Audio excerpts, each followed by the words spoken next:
कानून अब अंधा नहीं रहेगा और ना ही न्याय की देवी के हाथ में तलवार रहेगी। जी, सुनने में थोड़ा अटपटा जरूर लग रहा होगा, लेकिन ये सच है। अब आप सोच रहे होंगे कि जिस न्याय की देवी के आंख में वर्षों से काली पट्टी, एक हाथ में तराजू और एक हाथ में तलवार देखते आ रहे थे, उसमें अचानक बदलाव क्यों किया गया? क्या भारत में सच में कानून अंधा है? न्याय की मूर्ति का इतिहास क्या है? आज हम इन्हीं सवालों का जवाब ढूंढने का प्रयास करते हैं। जोहार, मैं सीमा कच्छप और आप देख रहे हैं लोकतंत्र 19। आपने जब से होश संभाला होगा, कानून को अंधा ही सुना होगा। अदालत में लगी न्याय की देवी की मूर्ति की आंखों पर पट्टी और हाथ में तलवार देखी होगी, लेकिन अब न्याय की देवी की ये तस्वीर इतिहास बन चुकी है। अब मूर्ति में बदलाव होने जा रही है। दरअसल अब मूर्ति की आंखों में पट्टी हट चुकी है और हाथ में तलवार की जगह अब संविधान है। बीते दिनों सुप्रीम कोर्ट के मुख्य न्यायाधीश ने न्याय की देवी की मूर्ति में बदलाव करने का निर्देश दिया, जिसके तहत अब लेडी ऑफ जस्टिस की नई मूर्ति लगाने को हरी झंडी दी गई है। सीजेआई चंद्रचूड़ ने सुप्रीम कोर्ट में न्याय की देवी की मूर्ति में बदलाव करने के निर्देश दिए हैं।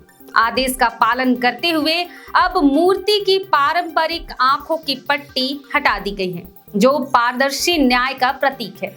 इसके अलावा उनके हाथ में तलवार की जगह अब संविधान की प्रति रखी गई है, जो बल पर कानून के शासन की प्रधानता पर जोर देती है। वहीं इसके इतिहास की बात करें तो न्याय की देवी यानी लेडी ऑफ जस्टिस का इतिहास कई हजार साल पुराना है। इसकी अवधारणा प्राचीन ग्रीक और मिस्र की सभ्यता के दौर से चली आ रही है। न्याय की देवी, जिसे लेडी जस्टिस भी कहते हैं, कि प्राचीन छवियां मिस्र की देवी मात से मिलती जुलती है। मात मिस्र की प्राचीन समाज में सत्य और व्यवस्था की प्रतीक थी। रही बात आंखों की पट्टी का क्या इतिहास है, चलिए इसे भी समझने का प्रयास करते हैं। दरअसल न्याय की देवी की प्रतिमा पर लगी पारंपरिक काली पट्टी एक नई सोच यानी बदलाव, न्याय का पारदर्शिता का प्रतीक है, जो दर्शाता है कि न्याय अब अधिक खुला और स्पष्ट है। वहीं बात करें न्याय की देवी के हाथ में जो तलवार थी, उसे संविधान की एक प्रति में बदल दिया गया है। यह बदलाव कानून की प्रधानता बल को दर्शाता है। अब आप सोच रहे होंगे कि आखिरकार इसे क्यों बदला गया, तो आपको जानकारी होनी चाहिए कि इस न्याय की देवी का इतिहास हजारों वर्ष पुराना है। यही कारण है कि समय की मांग को देखते हुए बदलाव किए गए हैं और इस बदलाव का मुख्य उद्देश्य न्याय प्रणाली में पारदर्शिता और कानून के शासन को बढ़ावा देना है। इससे यह संदेश मिलता है कि न्याय केवल ताकत का नहीं, बल्कि सही और न्यायपूर्ण प्रक्रिया का आधार है। यह कहना गलत नहीं होगा कि सीजेआई चंद्रचूड़ का यह निर्णय सुप्रीम कोर्ट की छवि को आधुनिक बनाने और लोगों के विश्वास को बढ़ाने के लिए महत्वपूर्ण है। आपने फिल्मों में भी कई बार सुना होगा कि कानून अंधा है।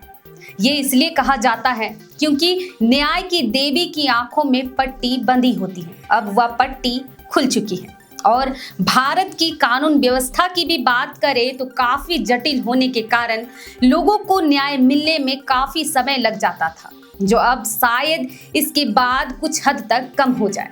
आपका इस पर क्या कहना है? आप अपनी प्रतिक्रिया हमें कमेंट करके दे सकते हैं। फिलहाल आज के लिए इतना ही, फिर मिलते हैं। आपको हमारा ये वीडियो कैसा लगा, आप हमें कमेंट करके बता सकते हैं। साथ ही वीडियो अच्छा लगा तो लाइक एवं शेयर करना ना भूलें। जोहार।